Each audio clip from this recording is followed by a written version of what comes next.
San Ignacio nos va a hablar en las reglas para sentir con la Iglesia de que hay que alabar el oír misa a menudo. Asimismo, cantos, salmos y largas oraciones en la Iglesia y fuera de ella. Asimismo, horas ordenadas al tiempo destinado para todo oficio divino y para toda oración y todas horas canónicas.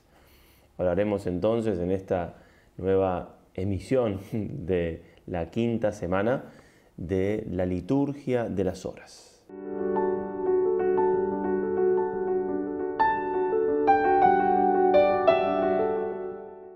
Comencemos, queridos hermanos, como siempre, haciendo lo que debemos, en el nombre del Padre, del Hijo y del Espíritu Santo. Amén. Dios te salve María, llena eres de gracia, el Señor es contigo. Bendita tú eres entre todas las mujeres y bendito es el fruto de tu vientre Jesús. Santa María, Madre de Dios, ruega por nosotros pecadores, ahora y en la hora de nuestra muerte. Amén.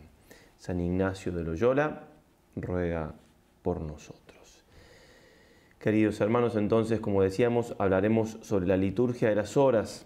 Los ejercicios espirituales nos mandan, nos encaminan, nos ordenan a hacer un buen plan de vida. En el plan de vida muchas veces aparece esta opción de rezar alguna hora litúrgica, también por supuesto para los laicos, aunque sea laudes o vísperas o completas, el que pueda. Y si no se puede, al menos es bueno tener una noción de qué estamos hablando, es decir, de por qué es tan importante la oración de estas horas litúrgicas, por qué es tan importante en definitiva la liturgia, qué implica rezar, cuál es la diferencia entre la liturgia y la oración privada. No hay que hacer absoluta dialéctica, o sea, no hay que contraponer, son dos cosas que se alimentan obviamente y son necesarias la una y la otra. Pero la liturgia tiene un plus muy importante. Va a decir así la Sacrosanctum Concilium del Concilio Vaticano II, la liturgia es la cumbre a la cual tiende la actividad de la Iglesia y al mismo tiempo la fuente de donde emana toda su fuerza. La cumbre y la fuente, ambas cosas. Pues los trabajos apostólicos se ordenan a que, una vez hechos hijos de Dios por la fe y el bautismo, todos se reúnan, alaben a Dios en medio de la Iglesia, participen en el sacrificio y coman la cena del Señor. Habla del sacrificio y de la cena del Señor porque la liturgia por antonomasia es la Santa Misa. De hecho, así la llamaba San Juan Crisóstomo, la divina liturgia. Pero obviamente también es la liturgia, cualquier sacramento, es una oración litúrgica, y la oración de la liturgia de las horas, por eso justamente es liturgia de las horas, el oficio divino, Opus Dei, bien, es por supuesto también liturgia. Tiene una excelencia propia, decíamos, la liturgia, porque es una oración que no se hace solo, ¿no? La liturgia es el ejercicio del sacerdocio de Cristo. Es el hombre, el ser humano, que cuando reza la liturgia, por ejemplo, me pongo a rezar laudes, los salmos, no estoy rezando solo, estoy rezando unido con toda la Iglesia. Y obviamente cuando decimos la Iglesia, decimos con Cristo cabeza de la Iglesia. De ahí entonces que con las mismas disposiciones subjetivas y en las mismas condiciones exteriores, etc., si hubiera que elegir entre oración litúrgica y oración personal privada, hay que hacer la oración litúrgica.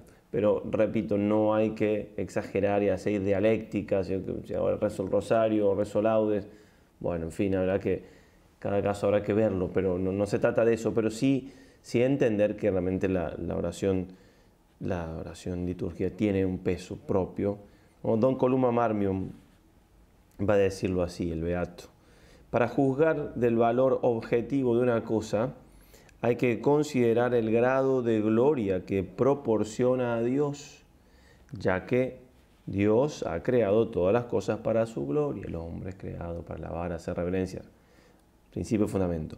Las cosas valen tanto cuanto Dios las estima y no más. Este es el único criterio objetivamente verdadero para juzgarlas. Hay cosas que glorifican a Dios por su propia naturaleza, por ejemplo, la Santa Misa, los sacramentos, la práctica de las virtudes cristianas, etc. Otras, en cambio, le glorifican tan solo cuando un ser inteligente las ordena y encamina a esa finalidad, a la que no se dirigen de suyo por sí mismas. Por ejemplo, el trabajo manual o intelectual, la enseñanza, el cultivo del jardín, etc.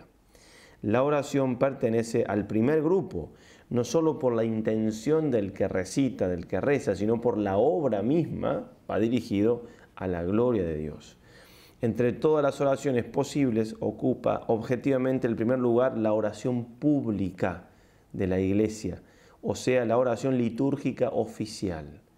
Juntamente con el santo sacrificio de la misa, con el que se relaciona íntimamente, la oración litúrgica constituye la expresión más completa de la religión. El rezo oficial del breviario, así se lo llama, ¿no? El breviario es donde se contiene la oración litúrgica, laudes, vísperas, etc., constituye una obra verdaderamente divina. Es el verdadero Opus Dei. Para vislumbrar un poco la excelencia del oficio divino es preciso remontarse al fundamento de donde deriva y examinar después su naturaleza, sus elementos y su propio fin. El fundamento último de su excelencia es el canto eterno del Verbo divino en el seno del Padre. ¿Sí? El canto eterno del Verbo, la segunda persona de la Santísima Trinidad, del Verbo divino, junto al Padre, en el seno del Padre. Cristo dejó a su Iglesia, su amantísima esposa, el encargo de perpetuar a través de los siglos aquella incesante alabanza de gloria, comenzada por Él en la tierra y continuada en el cielo como cabeza de su cuerpo místico hasta el fin de los siglos. He aquí la liturgia, o sea, la alabanza de la Iglesia unida y apoyada en Cristo. Mejor aún, la alabanza del mismo Cristo, Verbo encarnado, ofrecida a Dios por la Iglesia. Eso es la liturgia, de ahí entonces el peso y la importancia que tiene. Pío XII dirá: el Verbo encarnado trajo a este destierro el canto que se canta por toda la eternidad en el cielo. Cristo ya ascendió y nosotros continuamos en el cuerpo místico ese cántico. Siguiendo el paralelo de San Pablo de Colosenses 1:24, podemos decir que debemos completar con nosotros lo que falta a la alabanza de Cristo, ¿no? San Pablo habla completar lo que falta a la pasión de Cristo. Hay que entender bien ese texto, por supuesto, y aquí entonces continuar con esa alabanza, completar esa alabanza nosotros mismos. La Iglesia asocia a esta perpetua alabanza de la gloria de Dios a todos sus hijos. Todos podemos y debemos, en la medida que podamos, alabar a Dios, al Padre Eterno, con ese cántico que Cristo nos ha dejado. Digamos, laicos también, todos. Pero, como bien dice don Columba Marmio aquí, confía la Iglesia de manera especialísima esa misión a un grupo escogido de almas selectas, los sacerdotes y los religiosos y religiosas, obligados al rezo de las horas canónicas. Especialmente los sacerdotes tenemos una obligación que nos pesa bajo pecado grave. La Iglesia no nos manda sino el mínimo, es decir, el mínimo es rezar. El que reza se salva, el que no reza se condena, dice San Alfonso. La misma Sagrada Escritura nos pide que la oración es importantísimo, tenemos que rezar, pero nos manda lo mínimo, y lo mínimo entonces no es la misa. La misa, un sacerdote tiene que rezar la misa. De hecho, hacemos misa todos los días, para eso existimos. Aunque no haya gente, aunque no importa, la misa es para Dios, la gloria de Dios.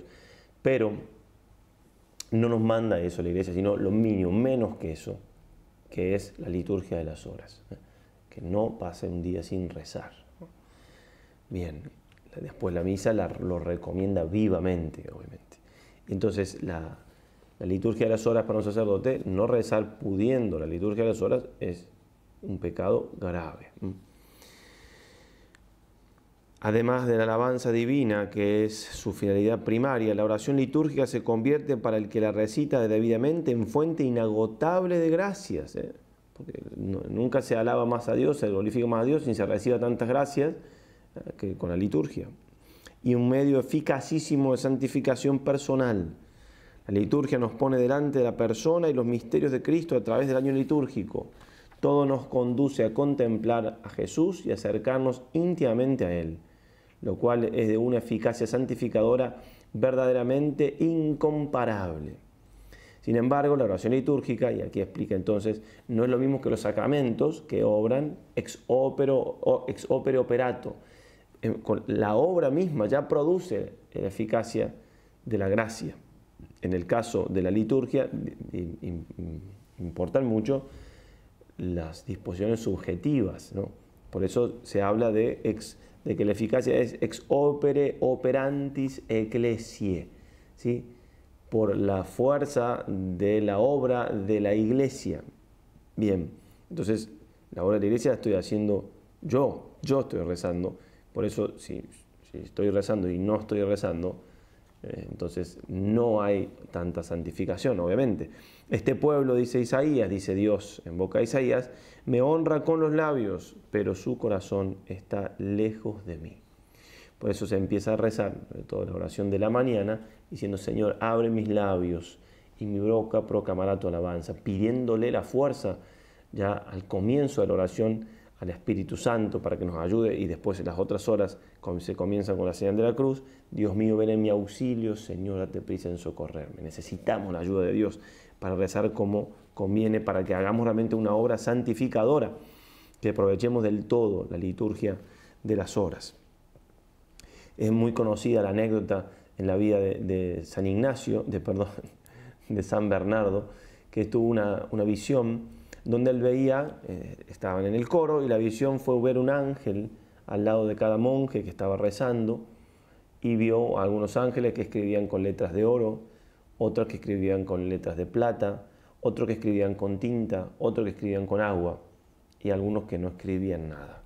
Y junto con aquella visión entendió, una luz superior que Dios le dio también con la misma visión, que las oraciones que estaban escritas con letras de oro significaban el fervor del espíritu y la interior caridad con que se había rezado.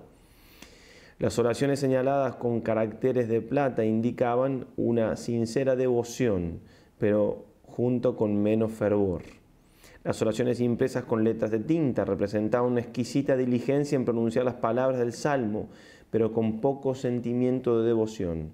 Las oraciones escritas con agua denotaban la negligencia de aquellos que, vencidos o del sueño o de la pereza o de vanos pensamientos, no ponían atención a lo que pronunciaban con la lengua.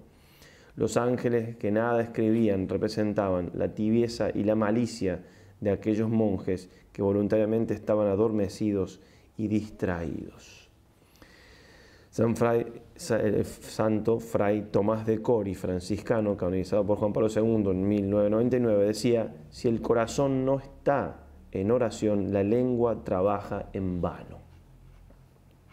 Nos contaba una vez alguna anécdota, un gran sacerdote nos decía de unos monjes que estaban rezando la liturgia de las horas, los salmos, en la Segunda Guerra Mundial, y cayó una bomba no muy lejos. Entonces, claro, se estremecieron y uno dijo, recemos, recemos como si no estuvieran rezando, ¿sí? O sea, vamos a rezar.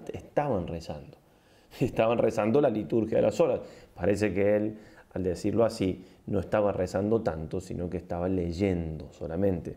Por eso entonces entender la obra que se está haciendo, poner todo el corazón, es lo que nos toca a los que tenemos ese sagrado oficio de rezar todos los días la liturgia de las horas, y todos los laicos que lo pueden hacer piamente, alguna hora canónica, ya sea con la liturgia de los fieles, la liturgia de las horas para los fieles, que tiene laudes, vísperas y completas. Ya vamos a ver un poquito las horas, las vamos a nombrar, pero si no, también hay aplicaciones que ayudan también a eso ahora, ya tienen el orden y bien. Bueno, podemos hablar entonces con esto, la liturgia de las horas, por un lado de un mandato divino, ¿no? O sea, de tratar de cumplir con esto de que dice el Señor en Lucas 18:1, es necesario orar siempre sin desfallecer.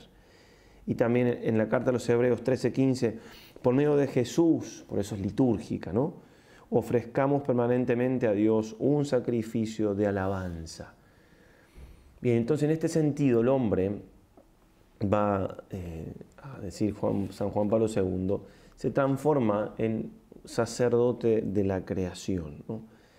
Hace una opus gloria, una obra de gloria, porque la creación de suyo no está ordenada en cuanto, entiéndase bien, obviamente que todo lo que Dios ha creado es para su gloria, pero el hombre puede a la creación, y estamos lejísimos de cualquier pensamiento panteísta o del ecologismo y demás, ¿no? Simplemente que nosotros podemos unirnos a la creación en cuanto que darle el ritmo, ¿no? El ritmo, ya lo leo, van a ver qué bien que lo explica, pero el ritmo de las horas canónicas, ¿no? Se resta la mañana, etc. Algo que de algún modo la creación alabe toda a Dios por boca, en el caso nuestro, ¿no? De nosotros que somos sacerdotes de la creación, en ese sentido. Hacemos que todo alabe al Señor con esto de la liturgia de las horas. Somos sacerdotes todos por el bautismo, sacerdocio común de los fieles. En el caso nuestro tenemos otro sacramento esencialmente distinto, sacerdocio ministerial, pero todos tenemos el sacerdocio del bautismo. Dice así el Papa Juan Pablo II, el hombre es sacerdote de toda la creación, habla en nombre de ella, pero en cuanto guiado por el Espíritu Santo con mayúscula. Se debería meditar detenidamente sobre este pasaje de la carta a los romanos para entrar en el profundo centro de lo que es la oración. Él habla de oración en general aquí, ¿no? Pero se aplica esto, me parece, de manera particular a la oración litúrgica. Leamos, San Pablo. Entonces, la creación misma espera con impaciencia la revelación de los hijos de Dios, pues fue sometida a la caducidad no por la voluntad, sino por el querer de aquel que la ha sometido, y fomenta la esperanza de ser también ella liberada de la esclavitud de la corrupción para entrar en la libertad de la gloria de los hijos de Dios. Sabemos que efectivamente toda la creación gime y sufre hasta hoy dolor de parto, sigue diciendo San Pablo. No solo ella, sino que también nosotros, que poseemos las primicias del Espíritu, gemimos interiormente esperando la adopción de los hijos, la redención de nuestro cuerpo. Porque en la esperanza hemos sido salvados. Hasta ahí San Pablo. Y sigue Juan Pablo II. Y aquí encontramos de nuevo las palabras ya citadas del apóstol. El Espíritu viene en ayuda de nuestra debilidad, porque ni siquiera sabemos qué nos conviene pedir. Pero el Espíritu mismo intercede con insistencia por nosotros con gemidos inefables.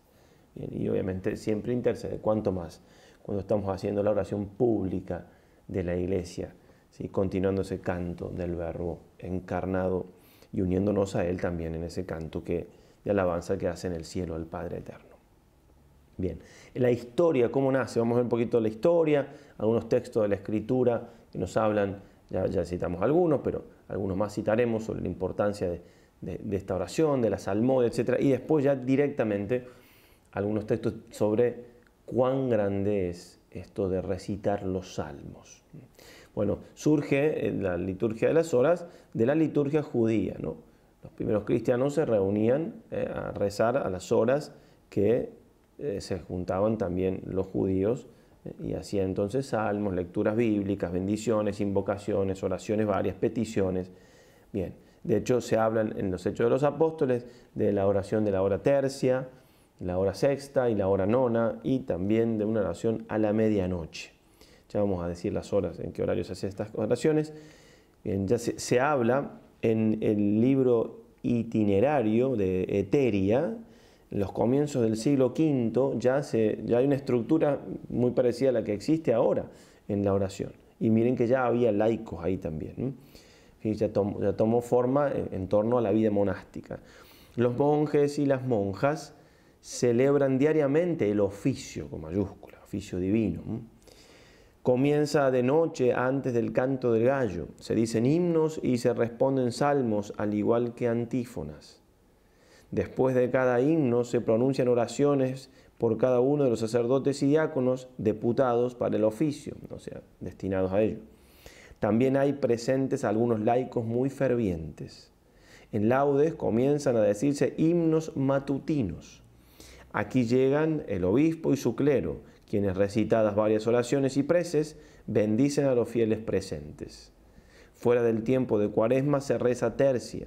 Todos los días en sexta y nona se cantan salmos y antífonas, y el obispo llega para la oración final y bendición. En vísperas se encienden todos los cirios y candelas, se dicen los salmos lucernarios y las antífonas, himnos y conmemoraciones de cada uno o preces, y después de varias oraciones el obispo bendice a la multitud. Oh, qué hermoso esto se hace. O sea, se hace así desde el principio de la iglesia, digo, ya los apóstoles hacían oraciones, pero digo, así con esta estructura tan como la conocemos, ya hace, ¿no?, ya casi 2000 años, por así decirlo, ¿no?, del año 400.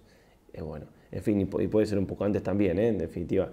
Pero digo, qué maravilla, ¿no? La iglesia siempre continuando con ese oficio del Señor y siempre haciéndolo de una misma manera, con la misma estructura, ¿no? Nos une a todos los tiempos esta oración también. Va a decir así San Pablo en Efesios: hablen unos a otros con salmos, himnos y cánticos espirituales, cantando y alabando de todo corazón al Señor. Nos recomienda Dios por medio del apóstol. Recordemos, digo, que en la descripción de este video, o si han recibido el enlace de la página web, debajo del video está este texto que voy leyendo, está ahí, lo pueden aprovechar.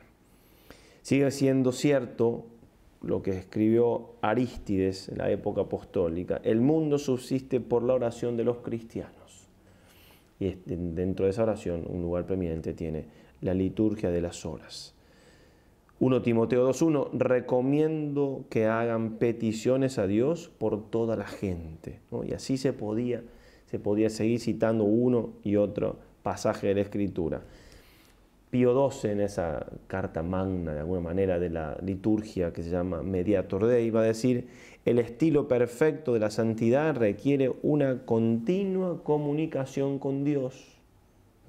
Eso se aplica a la vida personal, a mi devoción en la presencia de Dios, a estar en la presencia de Dios, a pensar en Él, las jaculatorias, etc. Pero también, por supuesto, a la liturgia de las horas, que de algún modo me obliga a cortar con la actividad, ¿no? Sobre todo nosotros, que lo tenemos que hacer por oficio, y en el caso de los laicos generalmente es una hora, se hace alguna que otra hora, que está muy bien, pero en el caso nuestro nos va acordando de Dios, santificando todo, rezando por los laicos que no pueden rezar porque están trabajando, no pueden hacer la liturgia, etc.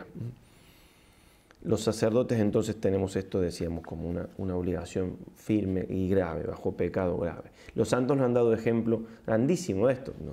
Tantos santos.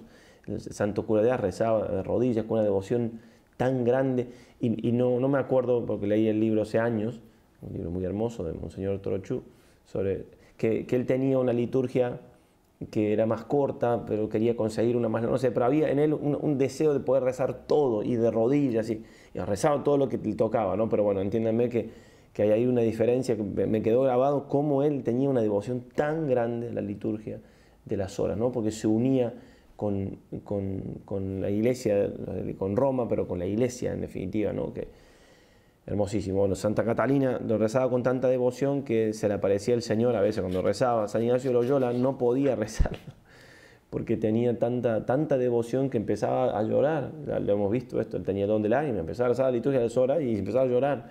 Y tanto lloraba que tenía peligro de perder la vista. Entonces le dieron permiso, los primeros jesuitas pidieron permiso al Papa para que él pudiera rezar algunas Ave Marías en lugar de la liturgia de las horas. Y después también rezando esos Ave Marías, los poquitos que les tocaba rezar para suplir, a veces también lloraba. Pero digo, lo que veían los santos allí, ¿no? Con cuánta devoción, bien por la grandeza, por ser una oración litúrgica, como decimos, pero también por la grandeza de la salmodia. La salmodia, o sea, con esto de los salmos y con esto de la liturgia de las horas, también en general, es que Dios me enseña cómo tratarlo, cómo rezarle.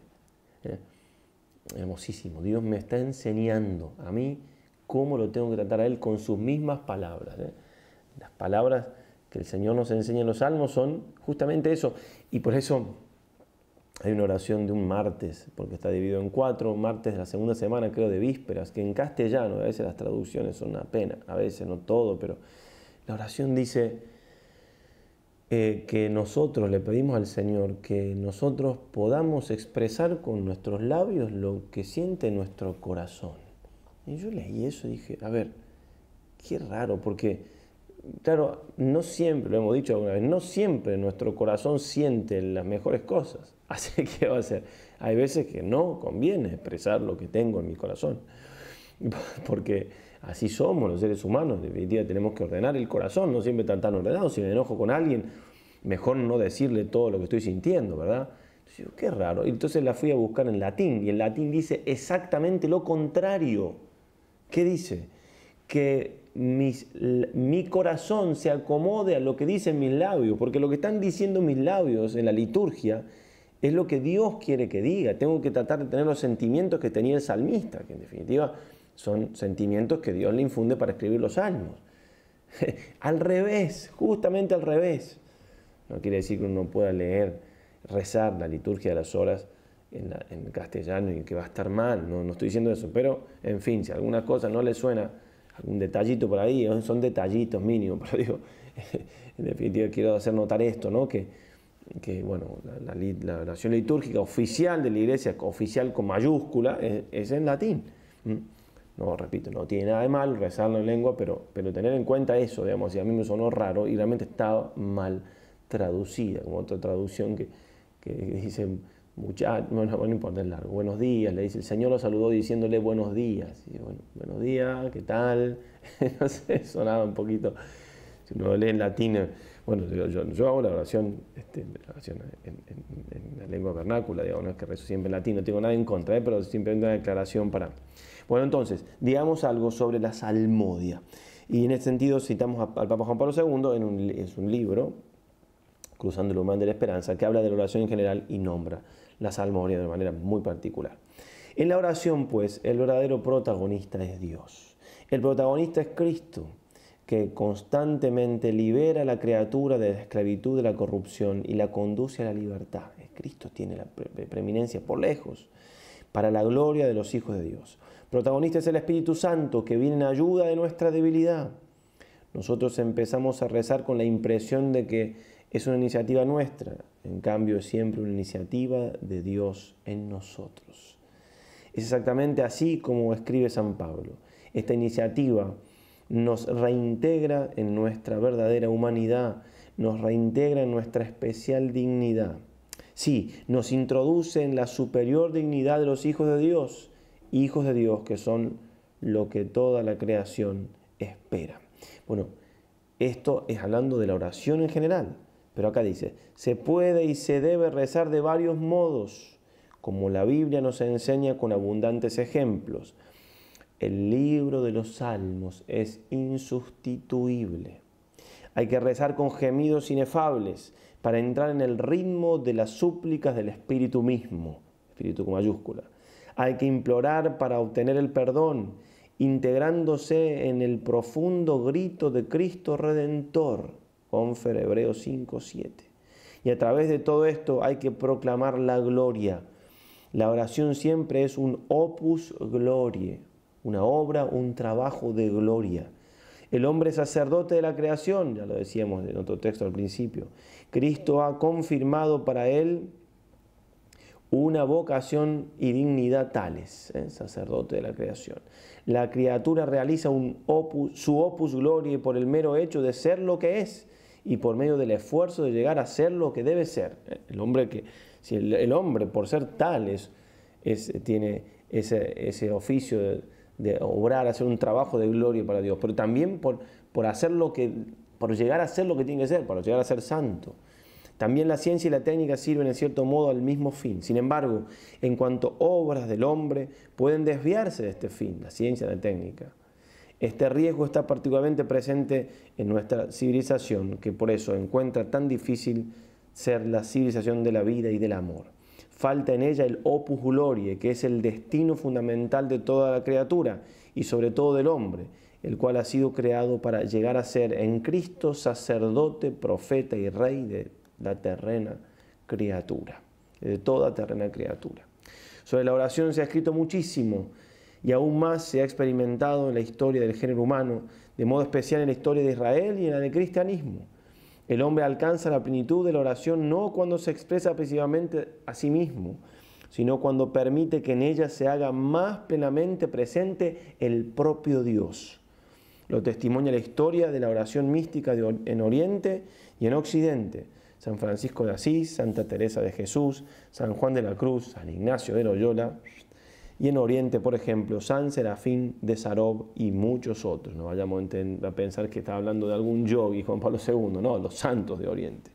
Bien, San Hilario va a decir, y esto lo cita Monseñor Strobinger, hablando en el Salmo 14, guárdese este salmo en el seno, escríbase en el corazón, imprímase en la memoria, y de día y de noche cabe el pensamiento en este tesoro de riquezas condensadas, para que poseída esa opulencia en los días de nuestra peregrinación y mientras vivimos en la iglesia, lleguemos al descanso de la gloria del cuerpo de Cristo. También podemos citar aquí a un autor alemán, Schuster Holzamer, dos autores, ¿no? Lo cita Monseñor Strobinger en uno de los salmos también, pone la nota al pie muy hermosa, en la introducción de los salmos, dice: los santos padres no saben ensalzar y recomendar bastantemente sus himnos y sus plegarias, hablando de los salmos, ¿sí?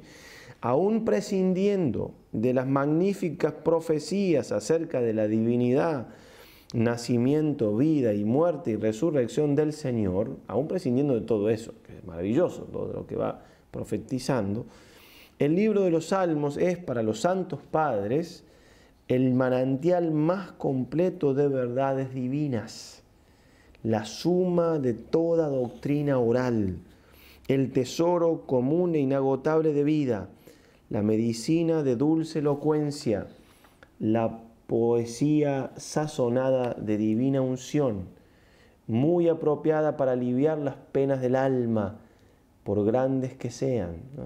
Uno se desahoga con el salmista, por así decirlo.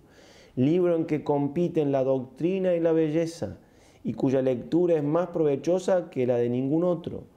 Libro para todo aquel que desee alabar la majestad, omnipotencia, sabiduría y providencia divinas, invocar la clemencia del Supremo Juez o implorar auxilio de Dios en toda clase de tribulaciones, darle gracias por sus mercedes, instruirse y moverse a piedad y virtud. De la sinagoga tomó la iglesia estos hermosísimos cantos y con ellos ha entretejido las solemnidades del santo sacrificio. Los salmos forman la parte principal de todos los libros litúrgicos, especialmente del breviario. Para los primeros cristianos fueron los salmos el libro de oración cotidiana. No lo dijimos al principio, pero aquí San Ignacio iba a misa todos los días, a la mañana. En ese tiempo la misa era solamente a la mañana, pero también iba todos los días a la tarde al rezo de vísperas. Sí, tenía una vida liturgia muy profunda. Ahora algo de San Pío X, de una constitución apostólica Divino Afflatus. Es un hecho demostrado que los salmos compuestos por inspiración divina, cuya elección forma parte de las Sagradas Escrituras, cuya colección forma parte de las Sagradas Escrituras, ya desde los orígenes de la Iglesia sirvieron admirablemente para fomentar la piedad de los fieles, que ofrecían continuamente a Dios un sacrificio de alabanza, es decir, el tributo de los labios que van bendiciendo su nombre, y que, además, por una costumbre heredada del Antiguo Testamento, alcanzaron un lugar importante en la Sagrada Liturgia y en el oficio divino. De ahí nació lo que San Basilio llama la voz de la Iglesia, y la salmodia, calificada por nuestro antecesor Urbano VIII como hija de la himnodia que se canta asiduamente ante el trono de Dios y del Cordero, y que, según el dicho de San Atanasio, enseña sobre todo a las personas dedicadas al culto divino cómo hay que alabar a Dios y cuáles son las palabras más adecuadas para ensalzarlo. Como con relación a este tema, dice bellamente San Agustín: para que el hombre alabara dignamente a Dios, Dios se alabó a sí mismo. Qué hermosísimo, ¿no? Y porque se dignó alabarse, Por esto el hombre halló el modo de alabarlo. Los salmos tienen además una eficacia especial para suscitar en las almas el deseo de todas las virtudes.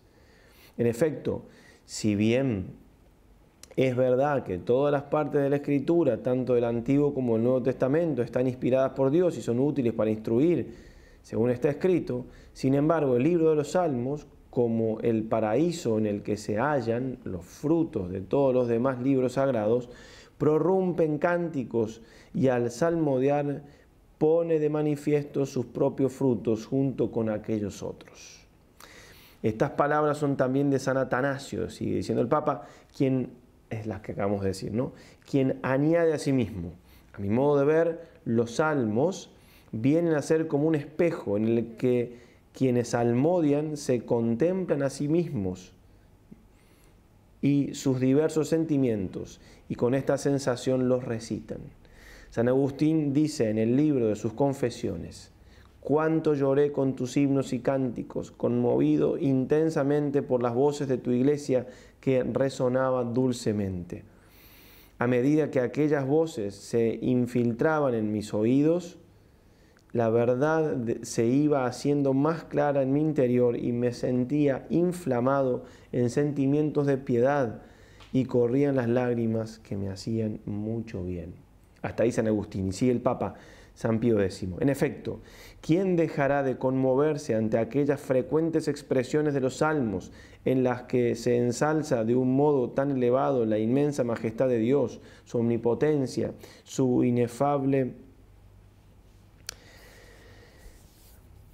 Me perdí, así que allí vamos. Justo este párrafo lo dejé en una letra media chiquitita. ¿Quién no se sentirá inflamado de amor? No, pero me da un poquito más arriba. Vamos de nuevo. ¿Quién dejará de conmoverse ante aquellas frecuentes expresiones de los salmos en las que se ensalza de un modo tan elevado la inmensa majestad de Dios, su omnipotencia, su inefable justicia, su bondad o clemencia y todos sus demás infinitos atributos dignos de alabanza? ¿En quién se encontrarán en quién no encontrarán eco aquellos sentimientos de acción de gracias por los beneficios recibidos de Dios, o aquellas humildes y confiadas súplicas por las que se espera recibir, o aquellos lamentos del alma que llora sus pecados? Pensemos en el Salmo, por ejemplo, 50. Misericordia, Dios mío, por tu bondad, por tu inmensa compasión, lava mi culpa, lo borra de todo mi delito, limpia mi pecado. San David, ¿no? Lo rezamos todos los viernes. ¿Quién no se sentirá inflamado de amor al descubrir la imagen esbozada de Cristo Redentor, de quien San Agustín va a decir: oía la voz de todos los salmos, ora salmodiando, ora gimiendo, ora alegre por la esperanza, ora suspirando por la realidad? Bien, no olvidemos que nuestro Señor Jesucristo rezó los salmos, que la Santísima Virgen rezó los salmos. También eso nos tiene que llevar a tener en gran aprecio esta oración, porque la rezó el Verbo encarnado, además de ser palabra de Dios y todo lo que acabamos de decir, por supuesto. Bueno, digamos algo muy brevísimo sobre la estructura. Simplemente repetimos lo que decíamos al principio, digamos, en la estructura, digo, la liturgia, no la estructura de cada oración, cómo se reza laude, eso no nos toca ahora, sería larguísimo, y hay en internet explicaciones y demás, como digo, si se baja alguna aplicación está todo el orden, pero sino la estructura de las oraciones, ¿no? Se comienza el día rezando, dice así San Basilio: al comenzar el día, oremos para que los primeros impulsos de la mente y del corazón sean para Dios, y no nos preocupemos de cosa alguna antes de habernos llenado del gozo con el pensamiento de Dios. Y cita el Salmo 66, me acordé del Señor y me llené de gozo. Al principio, entonces, se puede empezar, voy a nombrar todas las oraciones, ¿no? Generalmente, repito, los laicos rezan o laudes o vísperas, o laudes y vísperas y completas. Bueno, algunas de estas oraciones que son las laudes y vísperas, las mayores, y las completas porque toca al final del día la oración antes de dormir. Pero bueno, voy a nombrar todas las oraciones canónicas, ¿no? Las 5 oraciones, o sea, estamos hablando de oficio de lectura, bueno, los nombres cada uno, ¿sí? Entonces, a la mañana puede empezarse con oficio de lectura o con las laudes. Salmo 5:4. A ti te suplico, Señor, por la mañana escucharás mi voz, por la mañana te expongo mi causa y me quedo aguardando. Entonces, el oficio de lectura tiene 3 salmos y tiene 2 lecturas largas, una de la Sagrada Escritura y otra de los padres de la iglesia o de algún santo, y se rezaba antes en las vigilias, o sea, antiguamente era sobre todo en las maitines, ¿no? La oración esa que algunos monjes también lo hacen ahora, ¿no? Bien a la madrugada, 2, 3 de la mañana. Ahora se puede rezar tanto durante el día como incluso la noche anterior, después de vísperas, se puede rezar el oficio de lectura, hay esa amplitud. De noche, cuando todos duermen, la iglesia alaba al Señor. La noche, ya hemos hablado de la oración nocturna, ¿verdad? La noche no es únicamente para el descanso, sino también para la plegaria. En la actualidad se puede, como digo, rezar en otras horas. Bien, las laudes es para la mañana, ¿sí? Se entonan cuando la naturaleza se despierta, toda la creación entona alabanzas al Dios Creador. El sol que sale e ilumina todas las cosas. Esto se nota incluso en la gradación de los salmos, que es ascendente. Esta resurrección de la naturaleza es figura de la gran resurrección de nuestro Señor, que salió triunfal del sepulcro a esta hora. Ambas resurrecciones son a la vez símbolo de nuestra resurrección espiritual. Y después tenemos la oración de tercia, de sexta y de nona. En el caso de los sacerdotes, una de esas 3 es obligatoria, no las 3. Se puede rezar piamente, por supuesto, las 3, pero no es obligatoria el rezo de las 3. Por eso decimos que obligatorias son 5, oficio, laudes, tercia, sexta o nona, vísperas y completa. Ahora, si uno reza, todas son 7, ¿no? Ahí la Escritura dice, ¿no? 7 momentos al día alabaré al Señor. No es textual, pero bueno, de ahí se toma porque son 7. Entonces, el rezo de tercia, entre las 9 y las 12 de la mañana, una suerte de confirmación espiritual. Recuerda lo que sucedió, confirmación hablando del sacramento, ¿no? Recuerda lo que sucedió con los apóstoles en Pentecostés. Hay siempre una referencia a Pentecostés, ¿no? Y sus himnos son generalmente del Espíritu Santo. Después viene sexta, entre las 12 y las 15 horas, 12 de mediodía, el momento más alejado de las laudes y las completas, que son a la noche, cuando el sol está en lo más alto, en lo más ardiente del día, momento del ardor de las pasiones, donde se combate el combate de la jornada contra lo que se llama el demonio de mediodía, así lo llamaban los monjes. Realmente no tenemos actividades espirituales y se siente el hambre, el cansancio. Al mediodía, cuando todo el poder de las tinieblas se desata contra Cristo clavado en la cruz, nosotros nos asociamos a Él para crucificar con Cristo nuestros vicios y pasiones. Nona, de 15 a 18, es decir, de las 3 de la tarde a las 6. La tarde empieza a declinar y esta imagen del sol que muere trae a nosotros pensamientos sobre la caducidad de la vida, que pende de Dios, quien permaneciendo inmutable ordena los acontecimientos. La idea rectora de esta hora es la perseverancia, sobre todo final, ¿no? Porque pega con ese momento de la tarde. Nos recuerda la muerte de Cristo en la cruz, quien llegó a hacer la voluntad del Padre hasta el fin. Se pide fuerza a Dios para continuar haciendo lo que...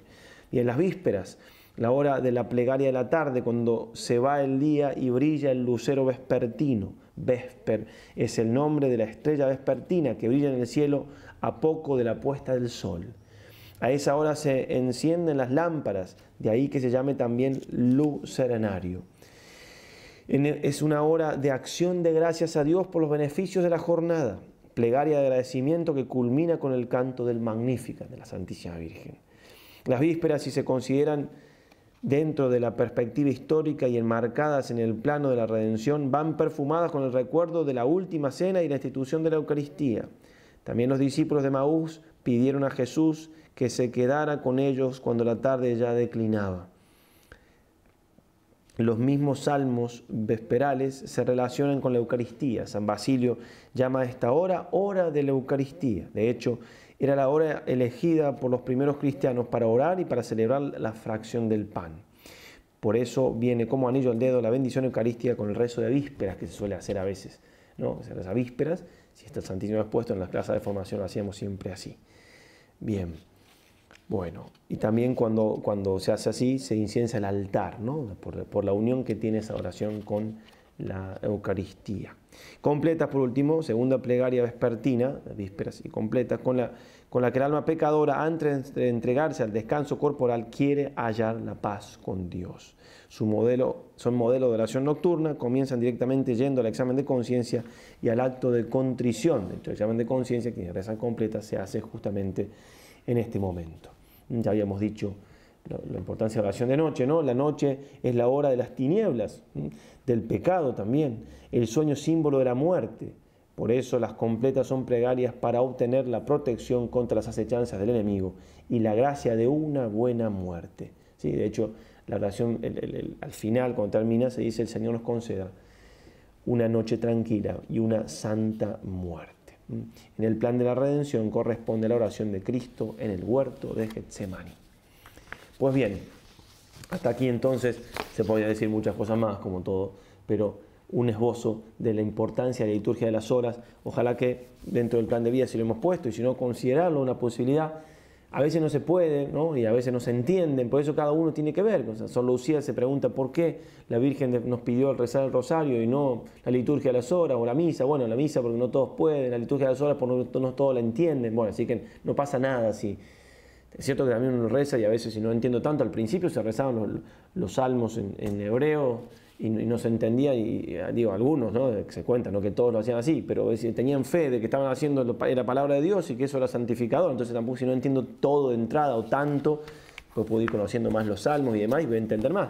Digo, lo mismo hace bien y da mucho fruto. Pero bueno, cada uno verá entonces si puede esto aplicarlo en su vida, o al menos tenerlo en gran consideración y valorar lo que hacen los monjes, las monjas, todo sacerdote. Nos toca hacer eso, ¿no? Por oficio, hacer lo que a veces los laicos no pueden o no pueden tantas veces al día, ¿no? Tenemos que cortar el día a propósito. La Iglesia nos pide para poner la obra de Dios allí, para pensar en Dios y para hacer lo que tiene que hacer toda la creación, que hemos sido creados para alabanza y gloria de su nombre. Siempre pedirle a María, si podemos, lo que hemos hecho consagración a la Virgen, que nos acompañe en esta oración, que nos ayude, que ella rezó salmos, que ella tenemos que marianizar todo, cuanto más la oración.